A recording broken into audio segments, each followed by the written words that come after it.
So guys, ഇന്നത്തെ weekend എപ്പിസോഡിൽ ഒട്ടുമിക്ക ആൾക്കാരും വിചാരിച്ചൊരു കാര്യം ഉണ്ടായിരുന്നു, ഒരാൾ കൂടെ എവിക്റ്റ് ആവും. ഇന്നലെ RJ ബിൻസി മാത്രമാണ് എവിക്റ്റ് ആയത് സാറ്റർഡേ എപ്പിസോഡിൽ.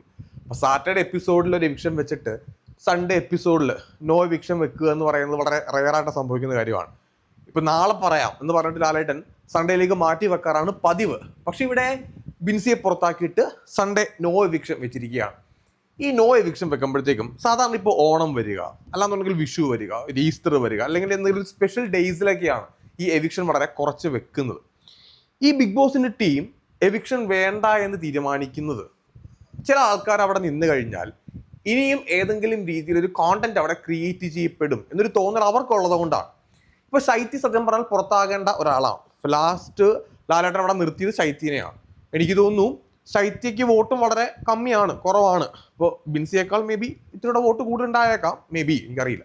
എനിവേ, അപ്പോൾ ശൈത്യ എന്തുകൊണ്ട് പുറത്താക്കിയില്ല എന്നൊരു ചോദ്യമുണ്ട്. എനിക്ക് എപ്പിസോഡ് കണ്ടപ്പോഴത്തേക്ക് ഏറ്റവും കൂടുതൽ തോന്നിയത് എന്തുകൊണ്ട് ശൈത്യ അവിടുന്ന് പുറത്താക്കിയില്ല എന്നുള്ളതാണ്. അതിന് എനിക്കൊരു റീസൺ ആയിട്ട് തോന്നിയ കാര്യമുണ്ട്. നിങ്ങൾക്ക് തോന്നിയ കാര്യം നിങ്ങൾക്ക് കമൻറ്റ് ചെയ്യാം കേട്ടോ. എനിക്ക് തോന്നിയ കാര്യം, ഈ ബിഗ് ബോസിൽ ഈ സീസൺ 7 അനുമോൾ ജിസൈൽ കോണ്ടന്റ് അതിപ്പോൾ ഒരു തുടക്കം കുറിച്ചിരിക്കുകയാണ്. അനുമോൾ ഒരു വശത്ത് നിൽക്കുന്നു, അപ്പുറത്ത് ജിസയിൽ നിൽക്കുന്നു. ലാലേട്ടൻ ലാസ്റ്റ് സാറ്റർഡേ എപ്പിസോഡിൽ അനുമോളെ കുറച്ചൊക്കെ വീഡിയോസൊക്കെ കാണിച്ചു കൊടുത്തിട്ട് കുറച്ചൊക്കെ ഒന്നും ഇങ്ങനെ എന്താ പറയേണ്ടത് ഫയർ ചെയ്യുന്ന ഒരു അവസ്ഥയിലേക്കൊക്കെ എത്തിയിട്ടുണ്ടായിരുന്നു. പക്ഷെ അത് അനുമോൾക്കത് ഗുണമാവും. അനുമോൾക്ക് ഓഡിയൻസിനിടയിൽ ഒരു സപ്പോർട്ട് കിട്ടാനുള്ള ചാൻസ് അത് കൂടുതലാണ്, ജിസേലിനേക്കാൾ കൂടുതലായിട്ട്. അപ്പോൾ ബിഗ് ബോസിൽ രണ്ട് സ്ത്രീകൾ തമ്മിലുള്ള ഫൈറ്റ് പൊതുവെ കുറവാണ്. എപ്പോഴും ആണുങ്ങളുടെ ഫൈറ്റ് അല്ലെങ്കിൽ ഒരു ആണ് പെണ്ണ് ഫൈറ്റാണ് കൂടുതലായിട്ട് വരിക. രണ്ട് സ്ത്രീകൾക്കിടയിലുള്ള ഫൈറ്റ് ഇങ്ങനെ വരുമ്പോഴത്തേക്കും അതിനെ ബിഗ് ബോസ് എനിക്ക് തോന്നുന്നു ബിഗ് ബോസ് അതിനെ കുറച്ചുകൂടെ മുന്നോട്ട് കൊണ്ടുപോകാനായിട്ട് തീരുമാനിക്കുന്നുണ്ട്. ഈ ഒരു ഫൈറ്റ് അനുമോൾ ജിസയിൽ എന്തായാലും ഒരു കോംപ്രമൈസിലേക്ക് എത്താനുള്ള ചാൻസ് വളരെ വളരെ കുറവാണ്. അപ്പോൾ ഈ ഒരു ഫൈറ്റിൽ അനുമോൾക്ക് സപ്പോർട്ട് ചെയ്യുന്ന കുറച്ച് ആൾക്കാർ എപ്പോഴും അവിടെ ഉണ്ടാവണം. ഒബിയസ്ലി ശൈത്യയാണ് ഇന്ന് അനുമോൾ ഏറ്റവും കൂടുതൽ സപ്പോർട്ട് ചെയ്യുന്നത്. പക്ഷേ എപ്പിസോഡ് തീരാറായപ്പോഴത്തേക്കും പല കാര്യങ്ങളകത്ത് ശൈത്യക്ക് പണി വരരുത് എന്നുള്ള രീതിയിൽ ശൈത്യ സംസാരിക്കുന്നുണ്ട്, ജിസയിലെടുത്ത് സംസാരിച്ചത് ഉൾപ്പെടെ. അതായത് ശൈത്യക്ക് നാളെ ഒരു പണി വരാൻ പാടില്ല. അതുകൊണ്ട് ശൈത്യ അനുമോളെ സപ്പോർട്ട് ചെയ്യുന്നുണ്ട് നമ്മളുടെ കൂടെ നിൽക്കുന്ന സമയത്ത്. ഇനിയിപ്പോൾ നാളെ അതെന്താവും അറിയത്തില്ല. അപ്പോൾ ഈ ജിസയിൽ അനുമോൾ ഫൈറ്റ് ഇനിയും തുടർന്ന് പോകണം എന്ന് ബിഗ് ബോസിന് നിർബന്ധമുണ്ട്. അതൊരു സ്പെഷ്യൽ കോണ്ടന്റ് ആക്കാനായിട്ട് അവർ ആഗ്രഹിക്കുന്നുമുണ്ട്. അതുകൊണ്ട് അനുമോളുടെ കൂടെ നിൽക്കുന്ന ശൈത്യം അവർക്കിപ്പോൾ പുറത്താക്കാനായിട്ട് വലിയ താല്പര്യമില്ല. ഈ ഫൈറ്റ് ഇനി നിങ്ങൾ നോക്കിക്കോ, തുടർന്നുള്ള എപ്പിസോഡിൽ ഇതിനി വലുതായിക്കൊണ്ടേയിരിക്കും. അത് മേക്കപ്പിൽ മാത്രം ഒതുങ്ങി നിൽക്കുന്ന ഒരു സംഭവമൊന്നും അല്ല. ഇപ്പോൾ അത് പേഴ്സണൽ ഈഗോ ആയിട്ടുണ്ട് രണ്ടുപേർക്ക്. അത് ജിസയിലാണെന്നുണ്ടെങ്കിൽ അതിനെ നല്ല രീതിയിൽ, അതായത് ഇനിയും മുന്നോട്ട് കാണിച്ചു തരാടി എന്നുള്ള ആറ്റിറ്റ്യൂഡിലാണ് ജിസയിൽ എടുക്കുന്നത്. അനുമോൾ ഒട്ടും വിട്ടുകൊടുക്കത്തുമില്ല. എന്തായാലും ഇതൊരു കോണ്ടന്റ് ആയിട്ട് ഇനി മുന്നോട്ട് പോകും എന്നുള്ള കാര്യത്തിനകത്ത് ഒരു സംശയം വേണ്ട. അതെല്ലാം കണക്കിലെടുത്ത് അനുമോൾക്കൊരു സപ്പോർട്ട് ഒരാളവിടെ ഉണ്ടാവണം. അത് അനുമോൾക്കിപ്പോൾ നോക്കുമ്പോൾ ഏറ്റവും കൂടുതൽ സപ്പോർട്ട് ഇടുന്നത് ശൈത്യമാണ്. അതുകൊണ്ട് ശൈത്യയെ പുറത്താക്കുന്നില്ല എന്നൊരു തീരുമാനം ബിഗ് ബോസ് ടീം എടുത്തതാണ്. അല്ലാന്നുണ്ടെങ്കിൽ ശൈത്യ തീർച്ചയായിട്ടും പുറത്തു പോകേണ്ട ആളാണ്. ഗെയിമിലാണെങ്കിൽ തന്നെയും ശൈത്യക്ക് അനുമോളുടെ കൂടെ നിൽക്കുന്ന ഒരാളെന്നതിനപ്പുറത്തേക്ക് പ്രത്യേകിച്ച് വലിയ പെർഫോമൻസ് ഒന്നും ഇപ്പോൾ കാണുന്നുമില്ല. എനിവേ, നമുക്കിനി വരുമ്പോഴത്തേക്ക് നോക്കാം. ലാലേട്ടൻ പ്രത്യേകിച്ച് പറഞ്ഞിട്ടുണ്ട്, ഇനിയുള്ള വീക്കിൽ മൊത്തത്തിൽ ഗെയിം ഭയങ്കര ടൈറ്റ് ആയിട്ടുള്ള ഗെയിം, അല്ലെങ്കിൽ ടാസ്കുകളാണെങ്കിലും ശരി, ബിഗ് ബോസ് ഇവർക്ക് കൊടുക്കുന്ന ആക്ടിവിറ്റീസ് ആണെങ്കിലും ശരി, കുറച്ചുകൂടെ സ്പെഷ്യൽ ആയിരിക്കും ലാലേട്ടൻ പ്രത്യേകിച്ച് എടുത്ത് പറഞ്ഞിട്ടുമുണ്ട്. നമുക്ക് എന്തായാലും അടുത്ത ആഴ്ചത്തെ എപ്പിസോഡുകളിൽ അത് കാണാനായിട്ട് സാധിക്കട്ടെ, അങ്ങനെ ഉണ്ടാവട്ടെ. അപ്പോൾ ഈ ഒരു കോണ്ടന്റ് ഇനി എന്തായാലും തുടർന്ന് പോകുന്ന കാര്യത്തിനകത്ത് 100% ഉറപ്പാണ്. പിന്നെ ആര്യൻ ഒരു പുതിയ ക്യാപ്റ്റനായിട്ട് വന്ന സമയത്ത് തന്നെ ഈ എപ്പിസോഡിൽ കുറേ ആൾക്കാരുടെ പ്ലാനിങ് ലാലേട്ടൻ കാണിക്കുന്നുണ്ട്. അതിലെനിക്ക് എടുത്തു പറയേണ്ട ഒരു കാര്യമായിട്ട് തോന്നിയത് അക്ബർ അപ്പാനിശരത്തിൻ്റെ പ്ലാനിങ്. ഇവരുടെ പ്ലാനിങ് ഇവരൊരുപാട് പ്ലാൻ ചെയ്ത് കഴിഞ്ഞ് ഇത് കുളമായി പോകും. ഇവരുടെ കയ്യിൽ നിന്ന് ഈ സാധനം പോകും. ഇപ്പം ഇവർ പ്ലാൻ ചെയ്ത് ഒരു കുളവാക്കുന്ന അവസ്ഥയിലേക്ക് കാര്യങ്ങൾ പോകുന്നുണ്ട്. കാരണം ഇവരുടെ കയ്യിൽ നിന്ന് നിൽക്കൂല. ഇവരുടെ പ്ലാനിങ് അനുസരിച്ച് ലാലേട്ടനാണെങ്കിൽ ഇന്നത്തെ എപ്പിസോഡിൽ അപ്പാൻ്റെ അടുത്ത് കൃത്യമായിട്ട് ഡയറക്റ്റായിട്ട് തന്നെ പറഞ്ഞു, ഈ അഗ്രസീവ് ആയിട്ടുള്ള അല്ലെങ്കിൽ ഈ ഒരു ഷൗട്ട് ചെയ്തിട്ടുള്ള പരിപാടി മാറ്റിയിട്ട് ഗെയിം മാറ്റി പിടിക്കാനായിട്ട് ഡയറക്റ്റ് ക്ലൂ കൊടുത്തിട്ടുണ്ട്. അത് അപ്പാനിക്ക് മനസ്സിലാക്കിയാൽ കൊള്ളാം.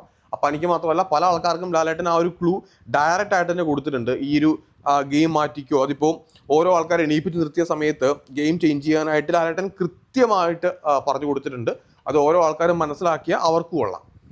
എന്തായാലും അപ്പാനിയും അക്ബറും കൂടെ ഈ പ്ലാൻ ചെയ്ത് മുന്നോട്ട് പോകുമ്പോഴത്തേക്കും ഇപ്പോൾ ആര്യനാണ് ക്യാപ്റ്റൻ ആയത്. ആര്യൻ്റെ അടുത്ത് അപ്പാനി തന്നെ ഡയറക്റ്റ് പറയുന്നുണ്ടായിരുന്നു, കിച്ചൺ ടീമിൻ്റെ എന്നെ ഏൽപ്പിക്കുന്ന ഇന്ന ആൾക്കാർ അതിലേക്ക് ഇടുക, അങ്ങനെയാണെന്നുണ്ടെങ്കിൽ എനിക്ക് ഗുണം ചെയ്യും, അല്ലെങ്കിൽ അപ്പാനിക്ക് സംസാരിക്കാനുള്ള സ്പേസ് കിട്ടും. അനുമോളെ ഉൾപ്പെടെയുള്ള ആൾക്കാരെ അതിനകത്ത് ഇട്ടിട്ട് ആര്യനടുത്ത് സപ്പോർട്ട് ചെയ്ത് കൊടുക്കുന്നുമുണ്ട്. അപ്പോൾ ടീം തിരിച്ച സമയത്താണെങ്കിൽ തന്നെയും അപ്പാൻ അവിടെ എന്തോ മനസ്സിൽ പ്ലാൻ ചെയ്ത് വെച്ചിട്ടുണ്ട്. അത് അക്ബറായിട്ട് ഡിസ്കസ് ചെയ്യുന്നുണ്ട്. പക്ഷേ ഇവരുടെ പ്ലാൻ തിരിച്ചത് പണി കിട്ടാനുള്ള ചാൻസ് വളരെ കൂടുതലാണെന്ന് എനിക്ക് തോന്നുന്നു കണ്ടിട്ട്. പിന്നെ അനീഷിൻ്റെ ഒരു കാര്യം പറയണം. അനീഷിന് സാറ്റർഡേ എപ്പിസോഡിൽ ലാലേട്ടൻ കുറച്ച് ഉപദേശം കൊടുത്തിട്ടുണ്ടായിരുന്നു. അനീഷിൻ്റെ സ്പേസ് കുറയുന്ന പോലെ എനിക്ക് ഫീൽ ചെയ്യുന്നുണ്ട്. അതായത് അനീഷ് കൺഫ്യൂസ്ഡ് ആയിപ്പോയി. ലാലേട്ടൻ ഫസ്റ്റ് വീക്കിൽ അനീഷിനെ സപ്പോർട്ട് ചെയ്യുന്ന പോലെ നിന്നു. സെക്കൻഡ് വീക്കിലായപ്പോഴത്തേക്കും സപ്പോർട്ടല്ല, നേരെ മറിച്ച് കുറച്ച് ഉപദേശങ്ങൾ പോലെയായി. അപ്പോൾ അനീഷ് കൺഫ്യൂസ്ഡ് ആയി. അനീഷിൻ്റെ ഗെയിമിലുള്ള ഒരു കൺഫ്യൂഷൻ ഇപ്പോൾ അത് വിസിബിളാണ്. ഈ 2 എപ്പിസോഡിൽ നമുക്ക് മനസ്സിലാവുന്നുണ്ട്. അനീഷിന് സംസാരിക്കാൻ തന്നെ ഞാനിനി സംസാരിക്കണോ, അത് ആൾക്കാർക്ക് വെറുപ്പാവുമോ, ഞാനത് സംസാരിച്ചു കഴിഞ്ഞാൽ. കാരണം ലാലേട്ടൻ കറക്റ്റായിട്ട് ആ വീഡിയോ വരെ കാണിച്ചു കൊടുത്ത് അനീഷിൻ്റെ അടുത്ത് എക്സ്പ്ലെയിൻ ചെയ്ത് കൊടുത്തു ഈ റിപ്പീറ്റേഷൻ വരുന്നതും അനീഷ് മറ്റുള്ള ആൾക്കാരുടെ അടുത്ത് പറയുന്ന കാര്യങ്ങൾ സമ്മതിക്കുന്നില്ല എന്നുള്ള കാര്യവും. ഇന്നത്തെ എപ്പിസോഡ് നിങ്ങൾ നോക്കിക്കഴിഞ്ഞാൽ കാണാം.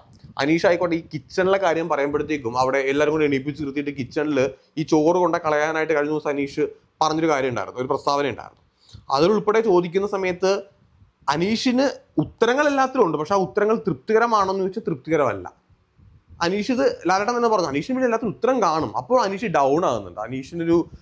അനീഷിൻ്റെ ആ ഒരു സ്ട്രോങ് ആയിട്ട്, അതായത് എന്ത് സംഭവിച്ചാലും ഞാനിങ്ങനെ പറഞ്ഞുകൊണ്ടേയിരിക്കും, ഞാൻ റിപ്പീറ്റേഷൻ ആയിട്ട് ഇങ്ങനെ പറഞ്ഞുകൊണ്ടേയിരിക്കും, ഞാനത് അക്സെപ്റ്റ് ചെയ്യുന്നില്ല എന്നുള്ളൊരു ആറ്റിറ്റ്യൂഡ് ഉണ്ടല്ലോ, അതിലൊരു ഇളക്കം സംഭവിച്ചിട്ടുണ്ട്. മേ ബി എനിക്ക് തോന്നുന്നു അനീഷ് കുറച്ചുകൂടെ കൺഫ്യൂസ്ഡ് ആവും. നെക്സ്റ്റ് വീക്കിൽ അനീഷ് കുറച്ചുകൂടെ കൺഫ്യൂസ്ഡ് ആകുകയും അനീഷിനെ ബേസ് ചെയ്ത് പോയിരുന്ന ആ ഒരു കോണ്ടന്റ് അത് തിരിയാനുള്ള ചാൻസ് വളരെ കൂടുതലാണ്. അനീഷ് കൺഫ്യൂസ്ഡ് ആയി കഴിഞ്ഞാൽ അനീഷിനെ മാത്രം കോൺസെൻട്രേറ്റ് ചെയ്ത് പോയിരുന്ന, അല്ലെങ്കിൽ എല്ലാവരും അനീഷിനെ ഒപ്പോസ് ചെയ്യുന്നൊരു രീതിയാണ് ആദ്യത്തെ ഒരു 1.5 ആഴ്ച ബിഗ് ബോസ് ഹൗസിൽ ഉണ്ടായിരുന്നു. അതിപ്പോൾ ചേഞ്ചായി. ഒരു ഭാഗത്ത് ജിസേൽ അനുമോൾ കോണ്ടന്റ് വരുന്നു, അതിലേക്ക് ആൾക്കാരുടെ ഫോക്കസ് പോകുന്നു, ഫോക്കസ് മാറി തുടങ്ങി. ഷാനവാസ് വളരെ സ്ട്രോങ് ആയിട്ട് ഗെയിമിലേക്ക് വരുന്നുണ്ട്. ഷാനവാസോടെ കാര്യങ്ങൾ സംസാരിക്കുന്നുണ്ട്, പറയുന്നുണ്ട്. ആസ് എ ക്യാപ്റ്റൻ ഷാനവാസോടെ മോശമല്ലാത്ത രീതിയിൽ പെർഫോം ചെയ്തിട്ടുണ്ട്. ഷാനവാസ് ഇടപെടലുകൾ നടത്തുന്നുണ്ട്, കൃത്യമായിട്ട് കാര്യങ്ങൾ സംസാരിക്കുന്നുണ്ട്. അപ്പോൾ ഷാനവാസ് കുറച്ചുകൂടെ സ്ട്രോങ് ആകുന്നുണ്ട് ഗെയിമിൽ. അപ്പോൾ പല ആൾക്കാർ അവിടെ ഉയർന്നു വരുമ്പോഴത്തേക്കും അനീഷിനെ മാത്രം ഫോക്കസ് ചെയ്ത് പോയിരുന്ന ആ ഒരു ഗെയിം അതിപ്പോൾ ഏറെക്കുറെ ചേഞ്ചായി. ഇപ്പോൾ ഈ ഒരു എപ്പിസോഡിൽ ലാലേട്ടൻ കിച്ചണിലെ കാര്യമാണ് പറഞ്ഞു തുടങ്ങിയത്. അവിടെയും കിച്ചണിലെ കാര്യം പറയുമ്പോഴും അനീഷ് ഒരുപാട് എക്സ്പ്ലെയിൻ ചെയ്തു, പക്ഷെ അനീഷിന് അനുകൂലമായിട്ടല്ല ആ എക്സ്പ്ലനേഷൻ അവിടെ അവസാനിച്ചത്. ലാലേട്ടൻ ഒരുപാടൊന്നും സംസാരിക്കാൻ നിന്നില്ല, അനീഷാണ് കൂടുതൽ അവിടെ കാര്യങ്ങളൊക്കെ പറഞ്ഞത്. പക്ഷെ പറഞ്ഞപ്പോഴും അത് അനീഷിനെ അവിടെ പറഞ്ഞ് കൃത്യമായിട്ട് അത് ഒരു ജയം കൈക്കലാക്കാനോ അല്ലെങ്കിൽ തൻ്റെ ഭാഗത്ത് ഒരു ശരിയുണ്ടെന്ന് അനീഷിന് കൃത്യമായിട്ട് ബോധ്യപ്പെടുത്താനായിട്ട് സാധിക്കാതെ പോയി. അത് അനീഷിന് കുറച്ച് ദോഷം ചെയ്യുന്ന അവസ്ഥയിലേക്ക് കാര്യങ്ങൾ വരും. പിന്നെ നെവിൻ്റെ ഒരു കാര്യം ലാലേട്ടൻ പറയുകയുണ്ടായി, നെവിൻ ഈ ഫുഡ് മോഷ്ടിക്കുന്ന കാര്യം. അത് കാണുമ്പോൾ തമാശയൊക്കെയാണ്, പക്ഷെ ബിഗ് ബോസ് ഞാനിപ്പോൾ ഉണ്ടായിരുന്നതുകൊണ്ട് എനിക്കറിയാം അവിടെ ഫുഡ് വളരെ ലിമിറ്റഡ് ആണ്. നമുക്ക് എണ്ണിയൊക്കെയാണ് അവിടെ ഉരുളക്കിഴങ്ങും സവാളയൊക്കെ എടുത്ത് വെക്കുന്നത്. അപ്പോൾ അതിൽ നിന്ന് കട്ടണ്ട് പോയിട്ട് തക്കാളി ഉൾപ്പെടെ കട്ടണ്ട് പോകുമ്പോൾ ഒരു ഫണ്ണിന് വല്ലപ്പോഴും കൂടെ മോട്ടിക്കുമ്പോൾ ഒരു രസം ഉണ്ടാവും. സ്ഥിരമായിട്ട് മോട്ടിച്ച് കഴിയുമ്പോഴത്തേക്കും അവിടെ നെവിൻ സ്ഥിരമായിട്ട് മോട്ടിക്കുന്നുണ്ട്. അപ്പോൾ ആദില നൂറയൊക്കെ അതിനെ പോയി സപ്പോർട്ട് ചെയ്തതിൻ്റെ കാര്യമൊക്കെ ലാലേട്ടൻ ചോദിക്കുന്നുണ്ട്. അതെന്തായാലും നന്നായി, അങ്ങനെ ചോദിച്ചത് ഒരു കണക്കിന് നന്നായെന്ന് പറയേണ്ടത്. അക്ബർ രേണു സുധി, ഈ എപ്പിസോഡിൽ രേണു സുധി അത് ക്ഷമിച്ചു കൊടുത്തില്ലായിരുന്നെങ്കിൽ രേണു സുധിക്ക് അത് കട്ട നെഗറ്റീവായിട്ട് പോയത്. കാരണം സേഫ്റ്റി ടാങ്ക് എന്ന് പറയുന്ന പരാമർശം മോശമായി പോയി, അക്ബർ അത് വിളിച്ചതൊക്കെ ശരിയാണ്. പക്ഷേ ഒരാഴ്ച അക്ബർ പല കാര്യങ്ങളും ശ്രമിച്ചു നോക്കിയിട്ടും രേണു സുധി അത് ക്ഷമിക്കാൻ തയ്യാറാകുന്നില്ല എന്ന് പറയുമ്പോഴത്തേക്കും, രേണു ആണെങ്കിൽ ബിഗ് ബോസ് ഹൗസിൽ ഭയങ്കര വീക്കാണ്, ഒന്നുമേ ചെയ്യുന്നില്ല. വെറുതെ അവിടെ രേണു ഇരിക്കുക, പ്രത്യേകിച്ച് ഒന്നുമില്ല. എനിക്ക് തോന്നുന്നു, ഞാൻ നേരത്തെ എപ്പോഴും എൻ്റെ ഒരു വീഡിയോയിൽ പറഞ്ഞിട്ടുണ്ട് അവർ ടോപ്പ് 5 വരും. ഇപ്പം എനിക്ക് തോന്നുന്നില്ല ഒരു ടോപ്പ് 5 പോയിട്ട് ടോപ്പ് 10 പോലും വരാനുള്ള ചാൻസ് അല്ല, അവർ അർഹിക്കുന്നില്ല. കാരണം രേണു അവിടെ ബിഗ് ബോസ് ഹൗസിൽ ലൈക്ക് ഈ റീസെന്റ് വീക്കിൽ വരുന്ന വീക്കിൽ അവർ പുറത്തു പോകേണ്ട ഒരു മത്സരാർത്ഥിയാണ്. കാരണം അത്രയും പോലും ഒരു അവിടെ പെർഫോം ചെയ്യാത്ത ആളാണ്. അപ്പോൾ ലാലേട്ടൻ പറഞ്ഞുകൊണ്ട് മാത്രമാണ് അവർ ക്ഷമിച്ചു കൊടുക്കാനായിട്ട് തയ്യാറായത്. അല്ലാന്നുണ്ടെങ്കിൽ അതും പണിപാളി പോയേനെ. ഷാരിക അവിടെ രേണു സുധി എടുത്ത് സ്ക്രൂ ചെയ്ത് വിട്ട കാര്യം ലാലേട്ടൻ കൃത്യമായിട്ട് തന്നെ ചോദ്യം ചെയ്തിട്ടുണ്ട്. അപ്പോൾ ഷാരികയും, കാരണം ഷാരിക പറഞ്ഞ അബദ്ധമായി പോയി. ആ ക്ലിപ്പ് എങ്ങാനും ലാലേട്ടൻ കാണിച്ചിരുന്നെങ്കിൽ അത് ഷാരികക്ക് തന്നെ ദോഷമായിട്ട് മാറുകയും ചെയ്യും. ഷാരികയും കൺഫ്യൂസ്ഡ് ആവും ഷാരിയുടെ ഗെയിമിനകത്ത്. അപ്പോൾ എന്തായാലും ഷാരിക അവിടെ അത് സോറി ഇടക്കേരി പറയുകയും അക്ബറിനോട് ക്ഷമിച്ചു കൊടുത്ത് നന്നായി. അല്ലാന്നുണ്ടെങ്കിൽ അത് അക്ബറിന് ഗുണമായിട്ട് മാറുകയും രേണു സുധിക്ക് അത് മോശമായിട്ട് മാറുകയും ചെയ്തേനെ. അതെന്തായാലും അങ്ങനെ വന്നില്ല. പക്ഷേ രേണുവിൻ്റെ ഗെയിമിലൊന്നും ഇനി ഒരു ഇമ്പ്രൂവ്മെന്റ് ഉണ്ടാകാനൊന്നും പോകുന്നില്ല. അത് കംപ്ലീറ്റ്ലി അത് തീർന്നു, അതവിടെ പ്രത്യേകിച്ചൊന്നും ഇല്ല. അത് കൃത്യമായിട്ട് നമുക്കത് വിസിബിൾ ആണ്. ഒരു ടാസ്കിനകത്ത് പെർഫോമൻസ് ഇല്ല, ഗെയിമിൽ ഇൻവോൾവ്മെന്റ് ഇല്ല, പുള്ളിക്കാരത്തേക്ക് തീരെ വയ്യാത്ത ഒരവസ്ഥയാണ്. പിന്നെ ബിന്നിയുടെ ഒരു കാര്യം പറയണം. സത്യമാണ് ബിന്നിക്ക് പൊട്ടൻഷ്യലൊക്കെ ഉണ്ട്, പക്ഷെ ബിന്നി അവിടെ പേടിച്ചാണ് ബിന്നി ഓരോ കാര്യങ്ങൾ ചെയ്യുന്ന പോലെ എനിക്ക് തോന്നുന്നത്. അതായത് ബിന്നി ഇങ്ങനെ കൺഫ്യൂസ്ഡ് പ്ലസ് ഇമേജ് കോൺഷ്യസ് ആണ്. ഞാൻ എന്തെങ്കിലും ചെയ്ത് കഴിഞ്ഞാൽ എനിക്ക് അങ്ങനെ സംഭവിക്കും, ഇങ്ങനെ സംഭവിക്കുമോ. എനിക്ക് തോന്നുന്നു ആ കൂട്ടത്തിൽ, പെൺകുട്ടികളുടെ കൂട്ടത്തിൽ അനുമോളേക്കാൾ കൂടുതലായിട്ട് സംസാരിക്കാനും ആ കാര്യങ്ങളിനകത്ത് ഒരു ഗെയിമർ എന്ന രീതിയിൽ മുന്നോട്ട് വരാൻ ചാൻസ് ഉള്ള ഒരാള് ബിന്നി ആയിരുന്നു. പക്ഷെ ബിന്നിയുടെ പേടി ബിന്നിയെ വല്ലാണ്ട് അലട്ടുന്നുണ്ട്. ഇപ്പോൾ കൂട്ടത്തിൽ പെൺകുട്ടികളുടെ കൂട്ടത്തിൽ എനിക്ക് തോന്നുന്നു ഏറ്റവും കൂടുതൽ മുന്നിൽ നിൽക്കുന്ന അനുമോളാണ്. ജിസയിൽ അനുമോൾ കോണ്ടന്റ് ഉണ്ടെങ്കിലും അനുമോൾക്കാണ് ഓഡിയൻസിന്റെ ഇടയിൽ കുറച്ചുകൂടെ സപ്പോർട്ടായിട്ട് എനിക്ക് പേഴ്സണലി ഫീൽ ചെയ്തിട്ടുള്ളത്. പക്ഷേ അനുമോളെക്കാൾ കൂടുതലുണ്ട്. കാരണം അനുമോൾ എപ്പോഴും കരച്ചിലും ഉറക്കവും പിന്നെ ഈ ഒരു ജിസയിൽ കോണ്ടന്റ് ഒക്കെയാണ് ഇപ്പോൾ അനുമോളുടെ കയ്യിലുള്ളത്. പക്ഷെ അതിനേക്കാൾ കൂടുതൽ സ്ട്രോങ് ആയിട്ട് പെർഫോം ചെയ്യാൻ കഴിവുള്ള ഒരാളാണ് ബിന്നി. പക്ഷെ ബിന്നി എന്തുകൊണ്ടോ ബിന്നി ഇങ്ങനെ ബാക്ക് അടിച്ച് പോവുകയാണ്. ബിന്നിക്ക് ഒരു നല്ല പെർഫോമൻസ് അവിടെ കാഴ്ചവെക്കാനായിട്ട് സാധിക്കുന്നില്ല. ആദില നോറ ആയിക്കോട്ടെ, നേരത്തെ ഷാരിയുടെ കാര്യം പറഞ്ഞ പോലെയാണ്. ആദില നോറയും അവിടെ അനുമോളുടെ ബാക്കിൽ സപ്പോർട്ടായിട്ട് നിൽക്കുന്നതല്ലാണ്ട് അവർക്കും പ്രത്യേകിച്ച് വലിയ ഗെയിമൊന്നുമില്ല. അവരും അവിടെ അനുമോളെ സപ്പോർട്ട് ചെയ്യുക, അതായത് അനുമോൾ ഇങ്ങനെ മുന്നിൽ നിൽക്കുമ്പോഴത്തേക്കും ഒന്ന് ബാക്കിൽ നിന്ന് തള്ളി കൊടുക്കുക എന്നുള്ള പരിപാടി മാത്രമാണ് അവരവിടെ ചെയ്യുന്നത്. കമ്പാരിറ്റീവ്ലി ബെറ്റർ ആയിട്ട് ഇപ്പോൾ നമ്മുടെ സരിക വരുന്നുണ്ട്. കലാഭവൻ സരിക മുന്നേയുള്ള എപ്പിസോഡിൽ തുടക്ക ദിവസങ്ങളിൽ എങ്ങനെയായിരുന്നോ അതിനേക്കാൾ കുറച്ചുകൂടെയൊക്കെ അവരിപ്പോൾ ഒരു സ്ക്രീൻ സ്പേസ് അവരുണ്ടാക്കിയെടുക്കാനായിട്ടുള്ള ശ്രമങ്ങൾ നടത്തുന്നുണ്ട്. അത്രയും പോലും ഇപ്പോൾ ആദില നോറയോ ബിന്നിയോ ഒന്നും അത്രയും പോലും വരുന്നില്ല എന്നുള്ളതാണ് ഒരു കാര്യം. കാരണം അവരുടെ സ്വന്തം പെർഫോമൻസ് ഒന്നുമേ അവർ ചെയ്യുന്നില്ല. അനുമോളുടെ കൂടെ നീക്കി അനുമോളെ സപ്പോർട്ട് ചെയ്യുക, ദാറ്റ്സ് ഇറ്റ്, അത്രയും കഴിക്കും. അത് ഒരു വീക്കായിട്ടുള്ളൊരു കാര്യമാണ്. അങ്ങനെ പിന്നെ അവർ രണ്ടുപേരും കൂടെ ഒരുമിച്ച് നിൽക്കുമ്പോൾ ഒരു സ്പേസ് ബിഗ് ബോസ് ആയിട്ട് തന്നെ അവർക്ക് കുറച്ച് കൊടുക്കുന്നുണ്ട്. അതുകൂടെ അവർ യൂസ് ചെയ്ത് കഴിഞ്ഞാൽ അത് അവർക്ക് നല്ലതാണ്. എന്തായാലും ഹൗസിനകത്തുള്ള ആൾക്കാർ കുറേ അധികം പെർഫോമൻസ് ഒരു പ്ലാനിങ് ഒക്കെ അവർ നടത്തി വെക്കുന്നുണ്ട്. അടുത്ത ആഴ്ച അങ്ങനെ ചെയ്യണം ഇങ്ങനെ ചെയ്യണം എന്നൊക്കെ പറഞ്ഞ് കുറേ കാര്യങ്ങളൊക്കെ അവരവിടെ പ്ലാൻ ചെയ്ത് വെക്കുന്നുണ്ട്. പക്ഷെ ആ പ്ലാനിങ്ങിനപ്പുറത്തേക്ക് എന്തെങ്കിലും നടക്കുമോ എന്നുള്ള കാര്യമാണ് ഇനി നമ്മൾ നോക്കേണ്ടത്. അടുത്ത വീക്കിൽ എനിക്ക് തോന്നുന്നു ബിഗ് ബോസ് ഇവർ പ്ലാൻ ചെയ്ത് വെച്ചിരിക്കുന്ന കാര്യങ്ങൾക്ക് വിഭിന്നമായിട്ട് എന്തൊക്കെയോ അടുത്ത ആഴ്ച അവിടെ ഇവർക്ക് കൊണ്ട് കൊടുക്കും. ഇപ്പോൾ മിഡ് വീക്ക് സസ്പെൻസിലൂടെ പുറത്തു പോയ ശാരികയും ഒണിയിലും ഒക്കെ പുറത്ത് തിരിച്ച് ഹൗസിലേക്ക് വന്നതുകൊണ്ട് അവരുടെ ഗെയിമും ഇനി ഏത് രീതിയിൽ ചേഞ്ച് ആവും നമ്മൾ കാണാനായിട്ടുണ്ട്. പിന്നെ ഒബിയസ്ലി റെന ഫാത്തിമ, റെന ഫാത്തിമയൊക്കെ ഹൗസിൽ ആക്റ്റീവ് ആയില്ല എന്നുണ്ടെങ്കിൽ ഉടനടി തന്നെ തെറിക്കുന്ന ലക്ഷണമാണ്. കാരണം റെനയൊന്നും ഒട്ടും ഗെയിമിലാണെങ്കിൽ തന്നെയും ഒരു ഇൻവോൾവ്മെന്റ് ഒക്കെ വളരെ കുറവാണ്. ഈ വീക്കെൻഡ് എപ്പിസോഡിൽ പോലും റെന എടുത്തുന്നില്ല, ആരുടെ പ്രത്യേകിച്ച് കാര്യങ്ങളൊന്നും ചോദിക്കാൻ പോലും ഇല്ല. എല്ലാവരുടെയും പേര് വിളിക്കുന്ന കൂട്ടത്തിൽ ഒരു വിളിച്ചു എന്നല്ലാണ്ട് പ്രത്യേകിച്ച് അവിടെ റെനയ്ക്ക് ഒരു നല്ലൊരു ഒരു സ്പേസ് ഒന്നും ഉണ്ടാക്കിയെടുക്കാനായിട്ട് റെനയ്ക്ക് സാധിക്കുന്നില്ല. അപ്പോൾ റെനയുടെ പെർഫോമൻസ് ഇത്തിലൂടെ ബെറ്റർ ആയി കഴിഞ്ഞാൽ റെനയ്ക്ക് തന്നെ കൊള്ളാം. അഭിശ്രീയും തുടക്കത്തിൽ ഭയങ്കരമായിട്ട് ഷൗട്ട് ചെയ്യും കാര്യങ്ങളൊക്കെ ചെയ്യുന്നുണ്ട്. ആളൊരു നല്ല മനുഷ്യനാണ്, അവൻ നല്ലൊരു സോളാണ്. ഒരു വ്യക്തി എന്ന രീതിയിൽ അവൻ നല്ല പക്കയാണ്. ആൾ ചെക്കൻ സ്മാർട്ടാണ്, പക്കയാണ്. എല്ലാത്തിനും ആ ഒരു പോസിറ്റീവ് സ്പിരിറ്റിൽ അവൻ എടുക്കുകയും ചെയ്യും. പഴയ പോലെ ആ ഒരു ബഹളം വെപ്പോ പരിപാടീസ് ഒന്നും അവൻ്റെ ഇല്ല. പക്ഷേ അവൻ കുറച്ചുകൂടെ ഗെയിമിൽ ഇൻവോൾവ് ആയി കഴിഞ്ഞാൽ നല്ലതായിരിക്കും. ഒരു സ്ട്രോങ് ആയിട്ട് വരാൻ ചാൻസ് ഉള്ള ഒരാളാണ്. പക്ഷേ നിലവിൽ അബി അത്ര സ്ട്രോങ് ആയിട്ട് അവിടെ മുന്നിലേക്ക് വരുന്നില്ല. ഇപ്പോൾ ഈ ഒരു 10-17 പേരുള്ള ആ ഒരു ഹൗസിൽ 10-18 പേരുണ്ട് അതിലൂടെ ഉൾപ്പെടെ പറയുമ്പോഴത്തേക്കും. പക്ഷേ അതിൽ സ്ട്രോങ് ആയിട്ട് മുന്നോട്ട് വരുന്ന ആൾക്കാർ ഞാൻ എപ്പോഴും പറഞ്ഞ കാര്യമാണ്. ഈ ബിഗ് ബോസിൽ ആദ്യത്തെ 2 ആഴ്ച അവർക്ക് കിട്ടുന്നൊരു എനർജി ബൂസ്റ്റിംഗ് ഒക്കെ ഉണ്ട്. പുറത്തുനിന്ന് മനസ്സിലാക്കി വന്ന കുറേ കാര്യങ്ങളും ഒരു പ്രിപ്പയർ ചെയ്ത് വന്ന കാര്യങ്ങൾ, അവർക്ക് പുറത്തുണ്ടായിരുന്ന എനർജി കാര്യങ്ങൾ 2 ആഴ്ച കഴിയുമ്പോഴത്തേക്കും ഇതങ്ങ് തീരും. ഇപ്പം 2 ആഴ്ച കഴിഞ്ഞു. ഇനി എന്താണ് നടക്കാൻ വേണ്ടി പോകുന്നത്? ഇപ്പോൾ ആരെയും പുതിയ ക്യാപ്റ്റൻ ആയിട്ടുണ്ട്. ഇനി ആരും ഈ ക്യാപ്റ്റൻസി എങ്ങനെയൊക്കെ നിർവഹിക്കും എന്നുള്ളത് കണ്ടറിയണം.